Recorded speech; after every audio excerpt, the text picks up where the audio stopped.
Hey, my dear friends, today we'll talk something about how to participate in a competition. My baby's taking milk, he's having his evening snack. My dear friends, we'll see how to participate in a competition. So, the day when they announce the competition, your preparation should start. Just collect all the required study material with respect to the topic that has been given. If it is an essay competition or a rangoli competition on any other art or craft or some other competition, just you can follow the same method.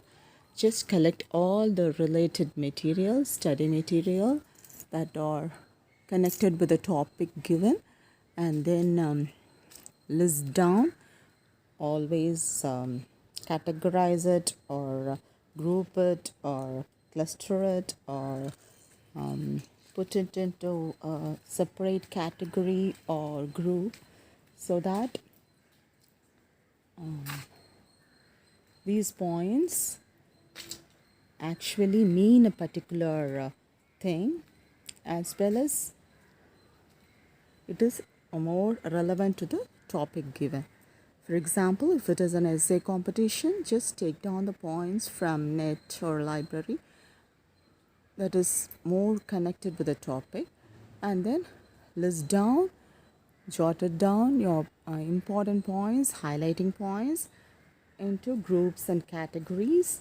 You can even write down as hints, as paragraphs pertaining to a particular topic, and then group them and have a introduction and then conclusion.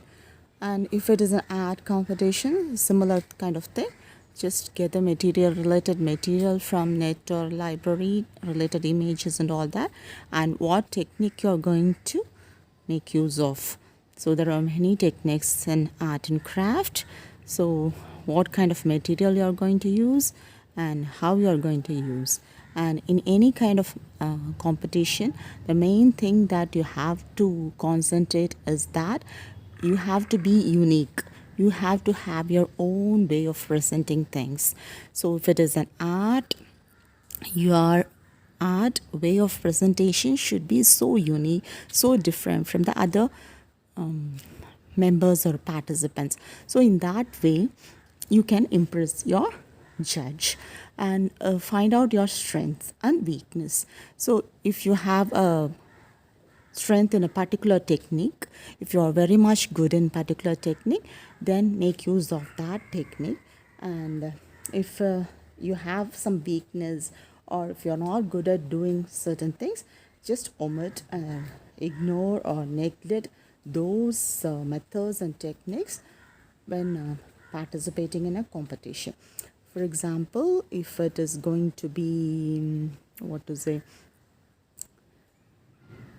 elocution competition, extempo speech and all that, just if you're good in comedy and if you're good in cracking jokes, or if you're able to talk so violently or bold, so choose according to the character your main strength, and then give it more of a boost, or just present in a way that it is seen.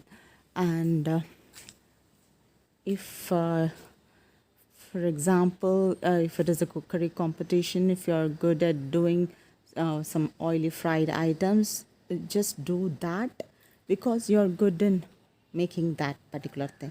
So similarly, so many competitions are just going on either offline or online.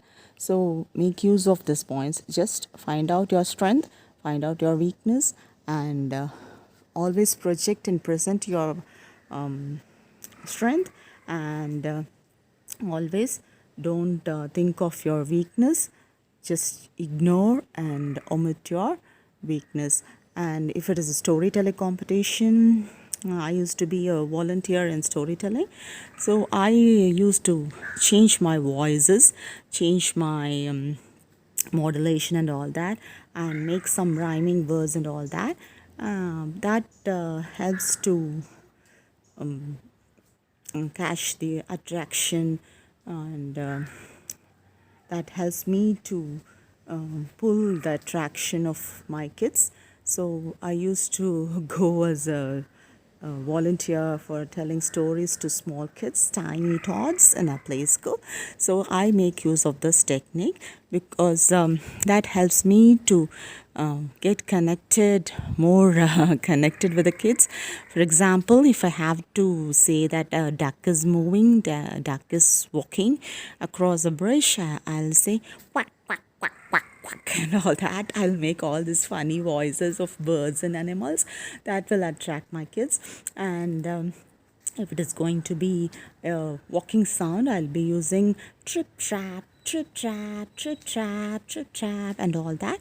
All these kind of sounds in between my story will pull the attraction, because the kids won't have an attention span for a longer time. Just 5 minutes, less than 5 minutes, they'll have their attention span. Just to pull them, just to attract them, just to attract their attention, I need to change my modulation, change funny voices like this, and use some rhyming words like this. And I have to insist on the words that they have to study. For example, if they have to study a action word like walk, talk, and all that, I have to insist, and I have to reinforce that particular thing. I have to stress that particular word so that it will be imprinted in the kids' mind. So this way of teaching is called activity-based education. We do through so many ways, like flashcards and storytelling and activities. We give so many activities to the kids, tiny tots, play school children, wherein they learn so many things just by doing. So whatever you learn by doing will permanently register in your mind, and it will be there for with you all through your life. So when you want to learn a simple science concept, just if you by heart it, just the theory alone, it won't stay in your mind. But when you do it and learn it in a practical way in a lab, then it will be permanently there in your memory. That is the beauty of activity based education. Thank you, my dear friends. Have a great day, lovely day.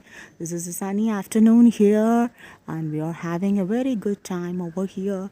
Happy day, my dear friends.